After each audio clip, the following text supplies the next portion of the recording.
In my part of the world, probably the biggest movers and shakers, funnily enough, will be Puma. Puma are the ones that are actually creating grassroots campaigns and speaking to people. Nike are next. They will do some big pop-up events occasionally. Adidas used to be the king of consumer engagement in the UK. They used to be the top, but they've kind of fallen off. And nowadays, the corporates tend to go for these branded events. They'll get the big stars in and the famous people, but there won't be any actual consumers or actually real lovers of the shoe at these events in order to spread the word and permeate on a ground level. Everyone, they'll invite the influencers with the biggest, obviously rightly so, the ones with the largest social media following and stuff like that, but it tends to be less organic.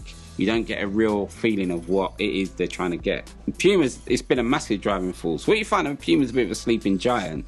Every 6 to 8 years, they'll come out with the biggest shoe. For instance, it was the Clydes, it was the Mostros, it's the Fenty Creeper. Literally, like the big boys will battle it out, and then every 8 years they'll have a top selling shoe. Even you go back to 2003, 2004, the biggest selling shoes were Reebok. The G Units and the Sean Carters, the S. Carters, sorry, sold more than Jordans that year. And that's unthinkable in today's time. So the reason why the Puma brand is so popular in the UK probably is the fact that they're actually engaging real people. They use up-and-coming music artists in their act. They support UK music artists, not the ones that are broke. Then you support them and supported them from the growth. And Nike and Adidas used to do this, but for some reason they just don't anymore. And for instance, we had a massive Nike campaign called LNDR that was running in the UK, and they put all the top urban stars in it.